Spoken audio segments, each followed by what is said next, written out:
Prabowo terlibat dari sejak awal. Kan skandal internasional, ya, karena baru kali ini ada presiden yang terpilih menjadi presiden menggunakan ijazah yang palsu. Prabowo terlibat di dua-duanya, baik di ijazah, tetapi juga melindungi oligarki, menepuk air di dulang. Iya, si Prabowo juga akan kena, Jokowi akan kena.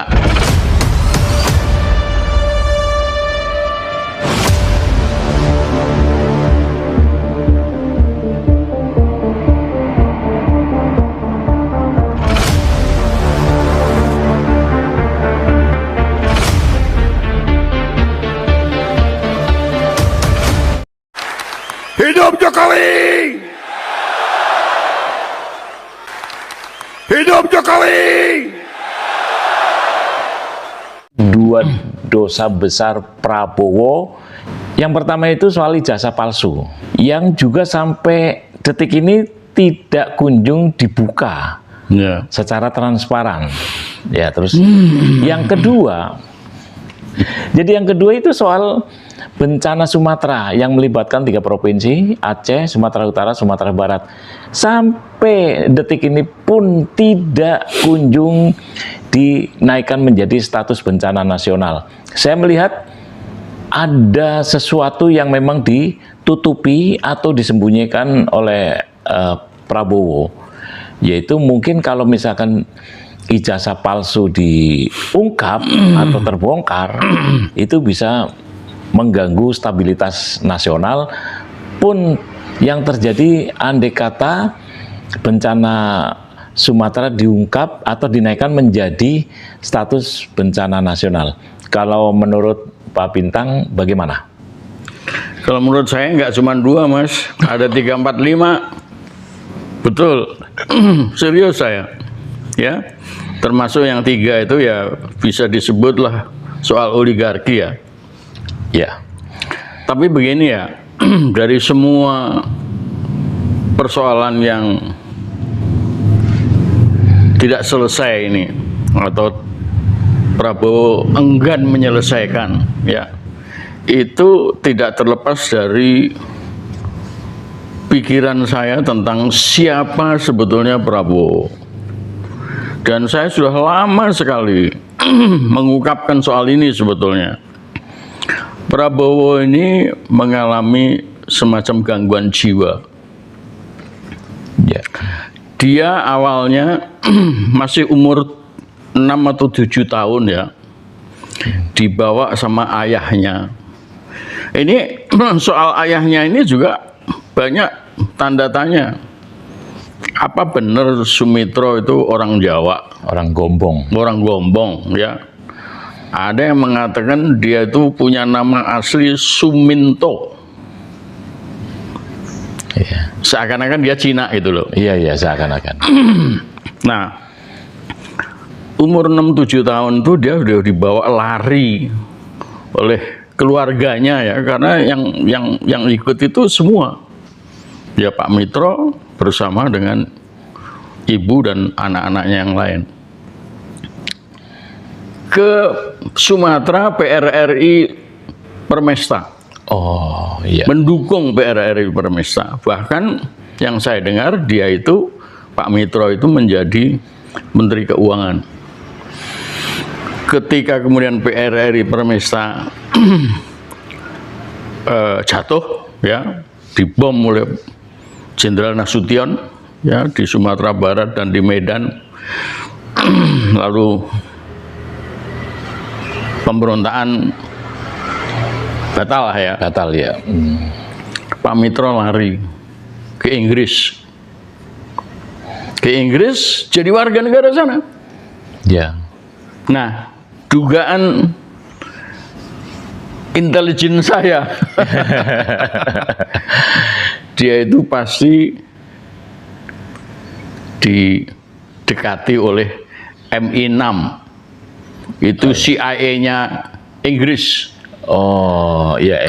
Di sana diminta pikirannya. Istilah intelijen itu di brainwash, cuci otak. Ya, dicuci otaknya untuk menyatakan kelemahan-kelemahan dari Soekarno. Soekarno sendiri menuduh Sumitro itu awalnya itu sebagai koruptor. Oh iya. Iya, nah, mungkin juga karena ada uang di situ, uang PRRI Permesta yang dugaan saya juga dari Amerika juga.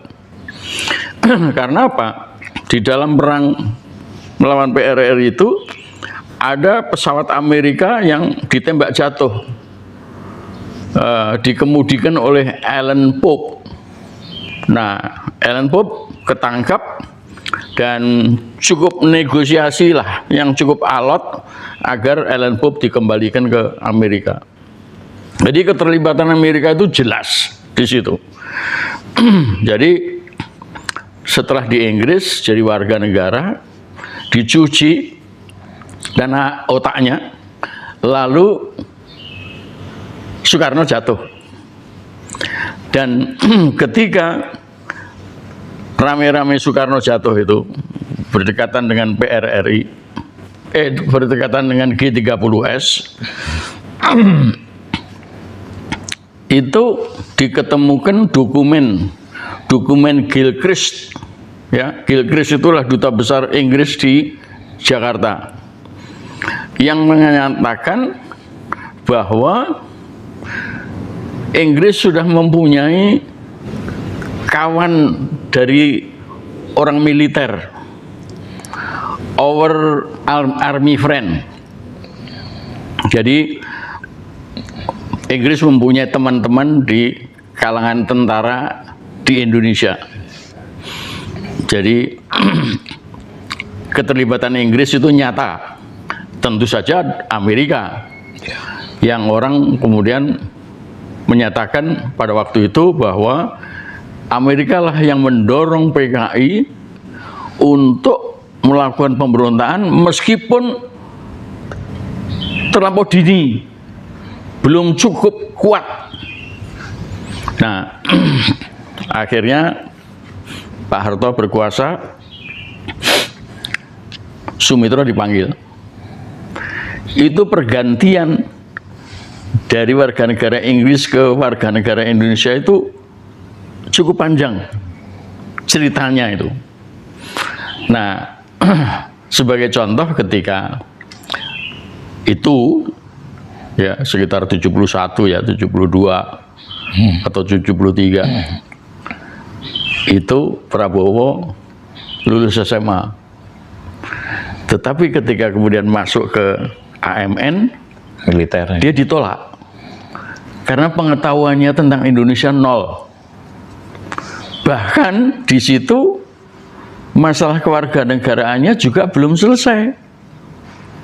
Tetapi atas bantuan Pak Harto dia bisa masuk. Itu merupakan guncangan-guncangan menurut pendapat saya. Terus kemudian guncangan berikutnya ketika Pak Mitro jadi menteri. Beliau 2 kali jadi menteri. Pertama adalah Menteri Perdagangan.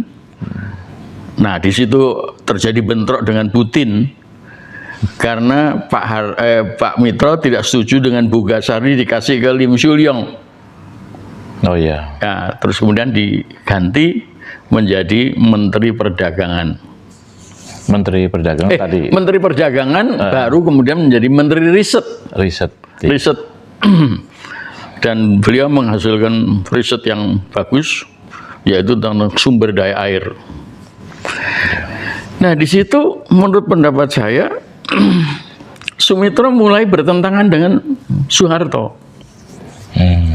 Tahun 94 95. Sebelum saya berangkat ke Jerman, beliau itu menghadiri konferensi ISEI, pertemuan ISEI, Ikatan Sarjana Ekonomi Indonesia.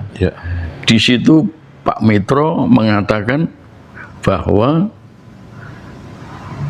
uang utang luar negeri Indonesia itu 30% menguap di tangannya pemerintah.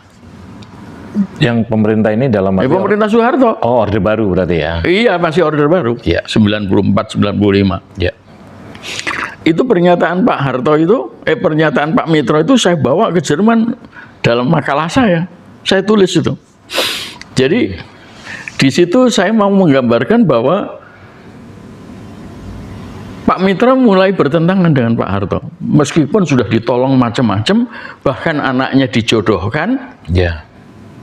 Nah, ini menimbulkan kegoncangan jiwa juga kepada Prabowo. Ya, betapa Prabowo itu menganggap Pak Harto itu pahlawan ya kan? Sampai dia itu mau menculik mahasiswa, pemuda, aktivis. Ya. Bahkan di dalam Trisakti itu dugaan saya itu Kopassus terlibat, Kopassusnya Prabowo. Ya. Di mana 4 mahasiswa Trisakti meninggal. Nah, jadi di dalam jiwanya itu sudah terkandung pertentangan jiwa antara pro sama mertuanya dengan tindakan orang tuanya yang sudah ditolong berkali-kali kok dijadikan menteri segala macam, kok kemudian malah melawan. Iya. Ya. Kontradiksi. Nah, lalu juga menurut pendapat saya goncangan-goncangan jiwa itu menimbulkan sakit kejiwaan ya. Iya. Kejiwaan ya, dari sejak kecil tadi itu sampai dia itu kabarnya ya di antara tetangga-tetangga itu suka main kekerasan, termasuk kepada istrinya. Nah, lalu dengan Pak Habibie juga begitu. Oh, bahkan sebelumnya ketika dia jadi di divisi Sandi Yuda, itu di bawah Luhut Binsar ya. Itu dia tuh mau menangkap Benny Murdani yang sudah jenderal. Ya, dan itu pun menimbulkan pergesekan juga dengan Pak Harto karena Benny Murdani akhirnya malah diangkat menjadi Panglima ya, ABRI. Ya, TNI ya. ABRI betul. Nah, jadi ketika Pak Habibie naik pun dia sudah divonis oleh dewan yang mengadili itu. Iya, yang mengadili dan kemudian memecat ya karena peristiwa penculikan dan pembunuhan ya. Iya. Orang hilang ya. Iya. Dia minta sama Pak Habibie supaya ditunda. Iya. Kemudian bahkan dia minta kepada Pak Habibie supaya dijadikan Panglima. Iya. Bersama-sama dengan Kiflan Zain dan Muhdi. Oh ya, Muhdi. Ya, Muhdi ya, tetapi Muhdi ditolak sama Pak Habibie karena tanda tangannya Pak Nas itu ternyata berbeda dari tulisan tangan yang menyertainya. Oh. Jadi ada tulisan seakan-akan tulisannya Pak Nasution meminta supaya memberikan rekomendasi supaya si Prabowo itu dijadikan Panglima TNI ya. Panglima ABRI waktu itu masih ya. Panglima ABRI ya. Tanda tangannya Pak Nas. Nah, Pak Habibie nggak mau. Terus kemudian mencoba mengepung rumahnya Habibie. Iya. Mengepung istana. Iya. Dan kemudian datang lagi ketemu sama Pak Habibie, bahkan kabarnya kursinya Pak Habibie itu ditendang sama dia. Ya, itu ada tertulis seperti itu. Ya. Ya. Bahkan Pak Habibie itu ketika membuat bukunya yang pernah terbit ya, detik-detik menjelang pemilihan itu, pemilihan Pak Habibie jadi presiden itu. Iya. Sebetulnya tertulis di situ, sekalipun Prabowo menjilat telapak sepatu saya tidak akan memberikan itu. Tapi dihapus oleh editornya. Oh, editornya. Editornya antara lain adalah Pak Muladi. Oh, Menteri Kehakiman. Menteri Kehakiman dari Universitas. Ya, sampai akhirnya berbagai macam peristiwa itu mengakibatkan Pak Harto seakan-akan menceraikan anaknya Titi ya. Lalu pasti kan karena Titik itu menikah ya, Iya. pasti yang menikahkan kan Pak Harto. Iya, wali ya. Sebagai ya. walinya. Iya. Wali nikah ya. Wali nikah. Jadi konon disuruh cerai lalu diusir. Kamu boleh kembali ke sini setelah kau menjadi presiden. Jadi betul-betul kemudian pergi kan. Iya. Antara lain disebut-sebut ke Yordania, ya kan. Jadi menurut pendapat saya ini semua ya setelah pulang dari sana itu juga kemudian mendirikan Gerindra dan sebagainya, itu goncangan jiwa itu masih terasa bahkan sampai sekarang. Sampai sekarang ya. Iya, ya jadi begitu. Nah, memang ada yang menyebut ya, beberapa jenderal mengatakan tidak mungkin lah si Prabowo itu tertembak di Timur Timur. Karena dia itu kemana aja selalu akan dilindungi. Pas Pampres ya. Iya kan? Ya, iya waktu di Timur Timur kan belum ada pas Pampres. Belum ada ya? Masih prajurit ya. Oh iya. Masih prajurit dikirim ke Timur Timur. Iya. Bukan. Tidak mungkin. Kan dia keluarga dari istana pasti. Oh iya, iya pasti. Oleh pas Pampres. Ya, itu beberapa jenderal mengatakan begitu. Tidak mungkin dia itu ketembak. Siapapun yang bikin Prabowo ketembak sama musuh, itu pasti dipecat. Iya. Dan sejauh ini tidak pernah ada. Iya. Ya. Memang ada Sintong Panjaitan yang kemudian dipecat ya sama Pak Harto ya, suruh pulang ya. Iya. Tapi itu karena peristiwa Santa Cruz, peristiwa yang lain. Iya. Ya. Tetapi nggak ada peristiwa di mana si Prabowo itu ketembak. Tapi ada berita yang mengatakan dia itu ketangkep dan sempat dikebiri. Yeah. Nah, dugaan saya ketika dia pulang, ditarik kembali ke Jakarta, nah disitulah dia mulai suka marah-marah dan main kekerasan kepada istrinya. Oh, ya. Jadi jiwanya labil. Iya, ya. Bagaimana? Goncangan kan? Sebagai suami, iya. Menantunya presiden dikebiri, ya. Iya. Jadi ya uring-uringan lah. Iya. Ya. Nah, itu kebawa sampai sekarang. Masih ingat nggak ketika Wakil Menteri Pertanian dipiting sama dia di istana? Oh iya. Iya kan? Nah, ya kayak gitu itu, gitu itu. Gebrak meja. Gebrak ya, podium. Ya. Jadi dari situ saya melihat bahwa menjadi cawapres gagal, menjadi capres 2 kali gagal. 2 kali, iya. Ya, nah itu semua menimbulkan tekanan jiwa yang luar biasa menurut pendapat saya. Sehingga menginginkan sesuatu yang besar-besar, tapi tidak diikuti dengan kemampuan. Iya. Nah, itu ciri-ciri dari orang yang kena jiwa. Iya. Ya. Nah, sekarang soal ijazah. Oh ya, dosa besar tadi.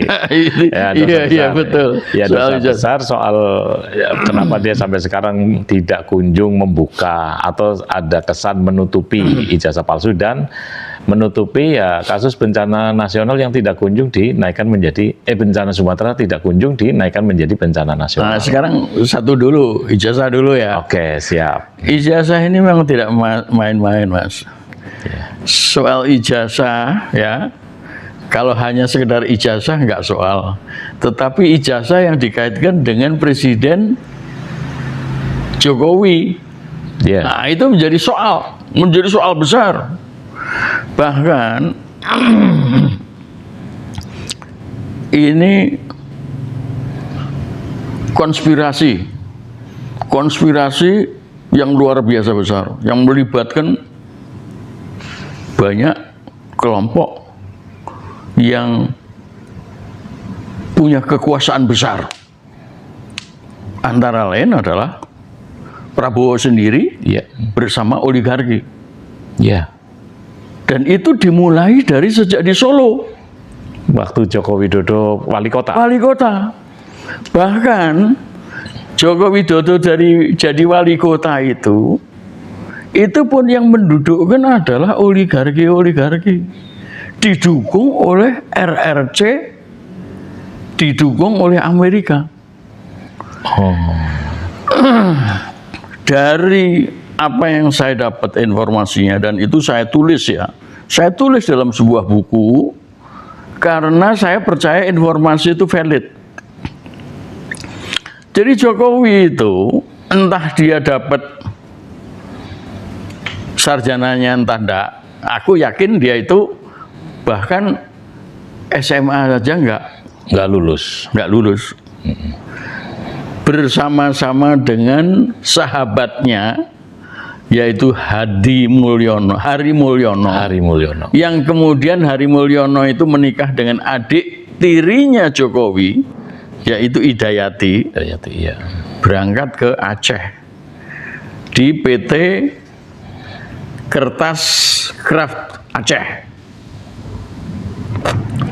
Ternyata di sana selain perusahaannya itu juga kembang-kempis karena ternyata kemudian setelah berjalan sekitar 5 tahun tidak mendapat bahan baku yang cukup, tidak mendapat pasokan gas cukup, sehingga begini goyah. Di samping itu si Iriana, Iya. istrinya Jokowi, itu tidak kerasan di sana. Tidak kerasan dengan situasi Aceh. Pulang.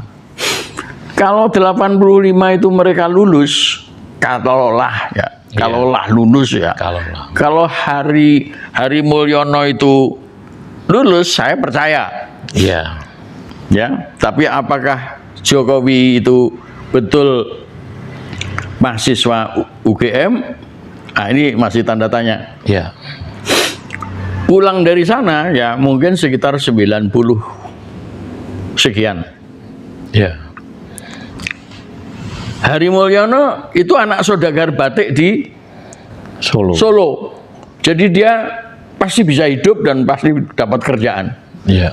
Sedang Jokowi itu kemudian lari ke bapak tirinya yang punya perusahaan mebel kayu jati. Iya. Nah, dia bekerja di situ.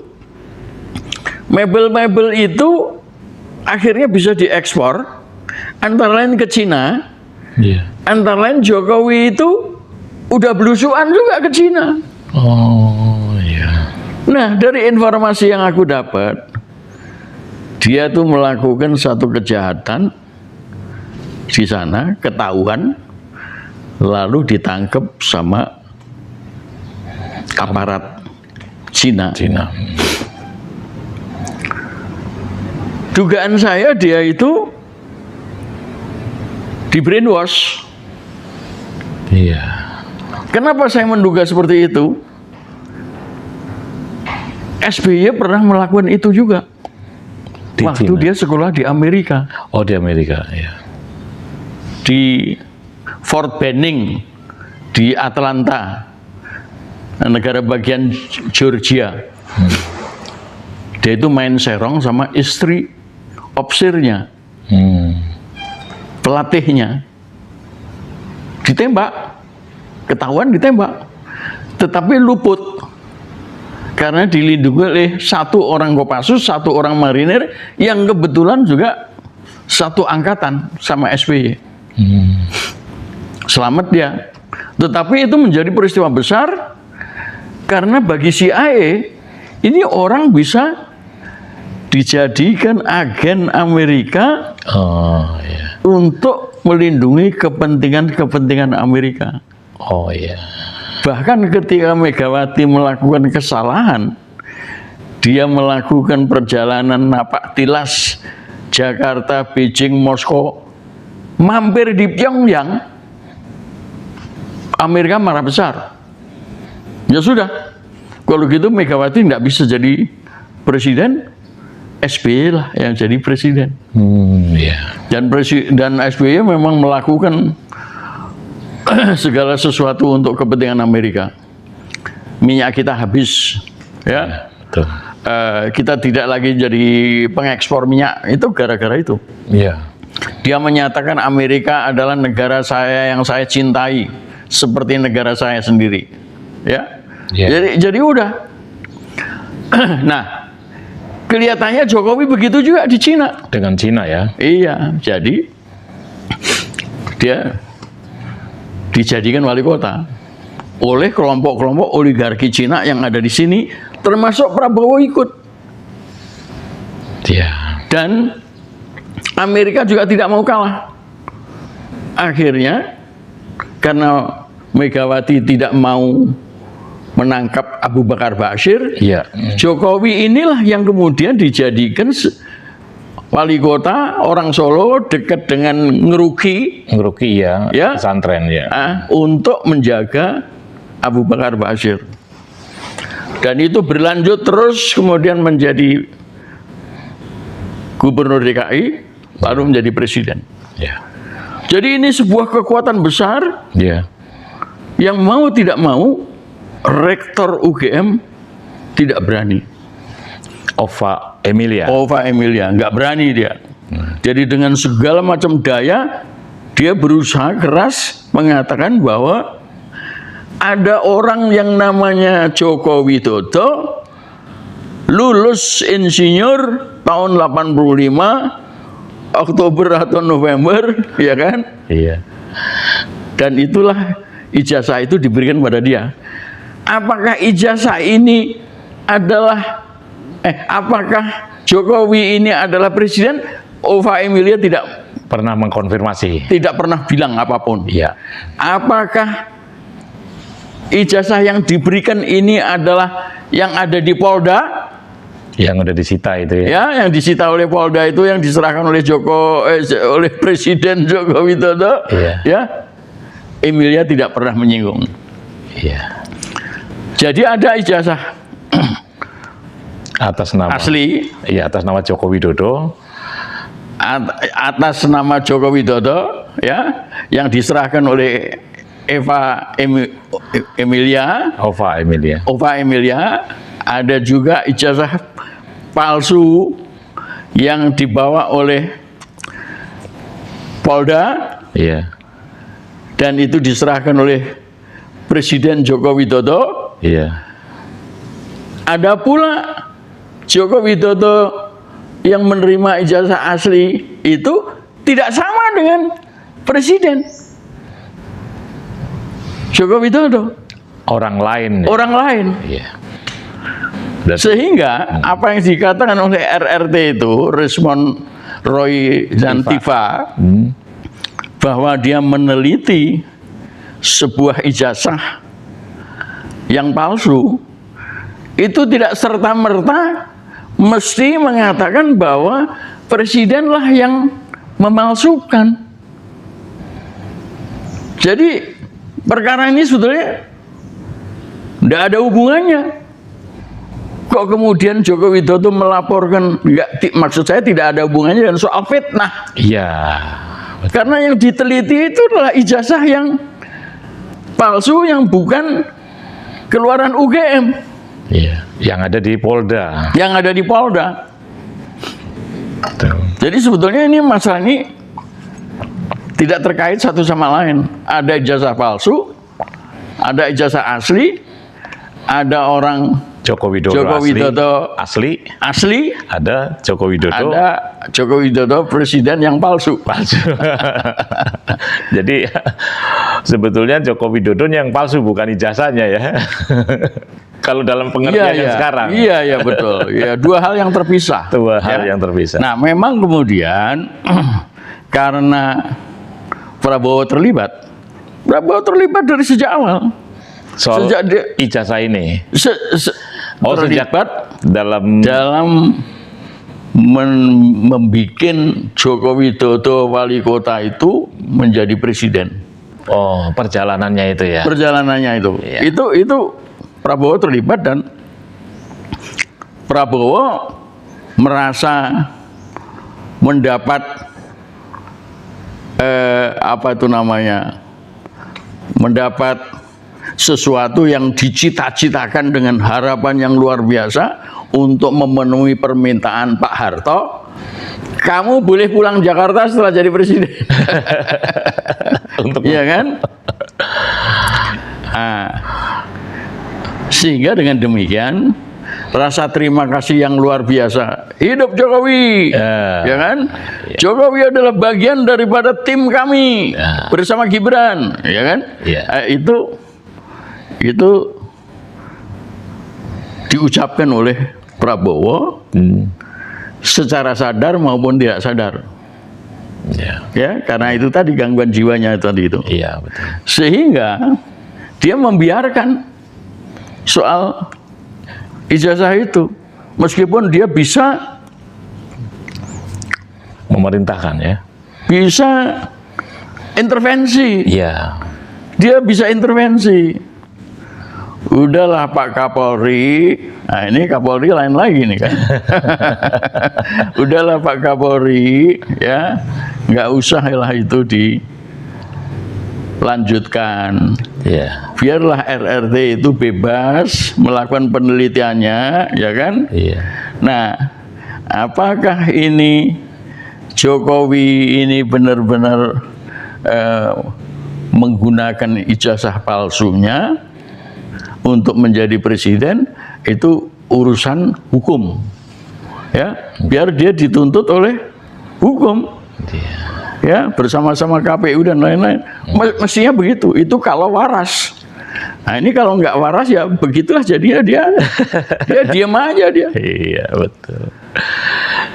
Nah ini akan menimbulkan memang peristiwa nasional yang luar biasa, skandal, ya. Bahkan skandal internasional, ya, karena baru kali ini ada presiden yang terpilih menjadi presiden menggunakan ijazah yang palsu, ya, yang tidak pada haknya, ya kan, dan malang melintang ke dunia selama 10 tahun.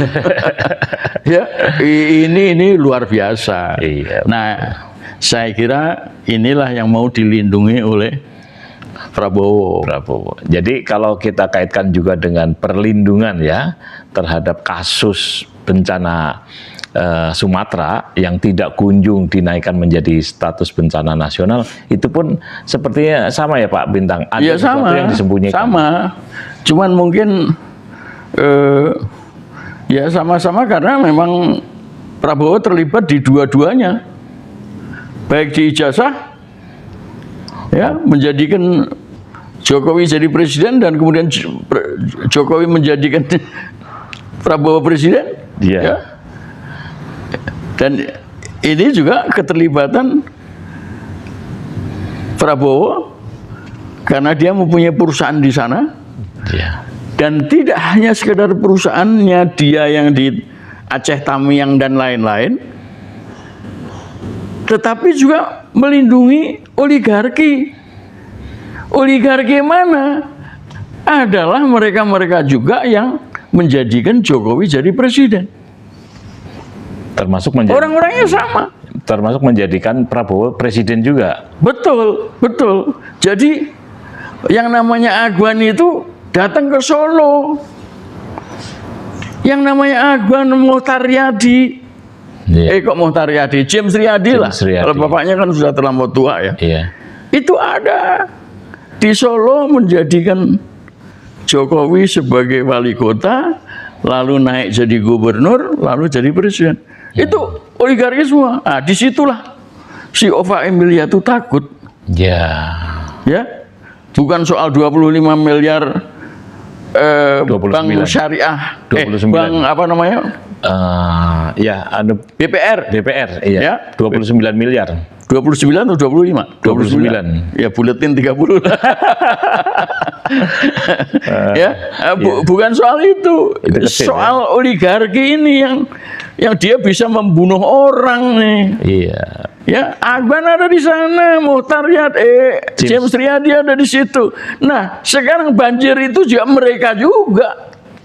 Mereka juga ada berapa? 28. 28 28 perusahaan yang tambang. bertanggung jawab, ya, yang seharusnya ilegal dijadikan legal, ya, Iya. terutama oleh si Siti Nurbaya, Iya. dan saya kira juga Zulhas juga ikut campur itu, Iya. ya, Dan- di sana. Heeh. Nah, jadi orang-orang yang memang pendukung Jokowi dan pendukung Prabowo sekaligus. Iya. Jadi Prabowo terlibat di situ. Oleh karena itu Prabowo tidak mau Tidak mungkin menjadikan ya. Iya. itu sebagai bencana nasional, Iya, betul. karena ada dua hal, ya. Kalau bencana nasional itu berarti uangnya dari negara juga. Dari negara dan dari luar bisa dibuka. Iya, dari negara, ya, seperti waktu tsunami itu kan, Iya. dari Amerika Bill Clinton sendiri datang ke Aceh Iya. untuk memberikan sumbangan itu, ya. Bantuan. Nah,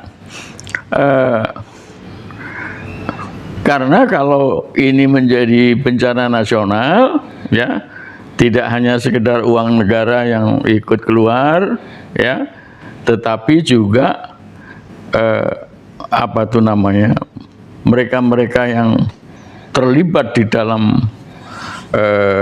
mengakibatkan terjadinya banjir bandang itu diusut semuanya. Jadi ya. terbongkar nanti ya. Terbongkar semuanya, ya, dan itu akan menepuk air di dulang.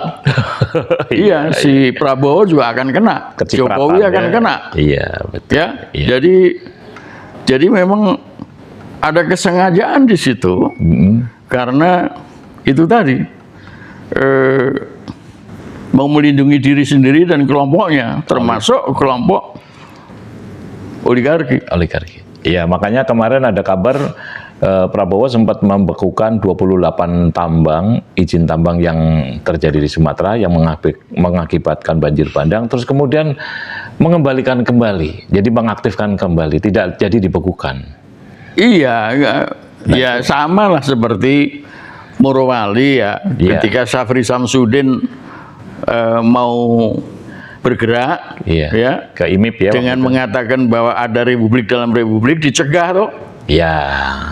nggak jadi toh. Iya. Nah, ini semua sebetulnya adalah skandal besar, tidak hanya skandalnya Jokowi, tetapi skandalnya Prabowo juga. Iya, betul. Udah pemilihannya curang, ya, berdasarkan Undang-Undang Dasar 2002. 2002. 99/2002, ya, yang semua orang tahu lah, Iya, betul. ya, itu curang, ya, meskipun sebetulnya Pak Harto juga melakukan kecurangan juga, Iya. ya kan? Tapi tidak sedahsyat ini. Tidak sedahsyat ini, tidak sedahsyat ini. Ini betul-betul. Nah, itulah yang namanya kedaulatan rakyat kita itu direbut oleh para oligarki, direbut oleh rejim yang didukung oleh oligarki. Iya.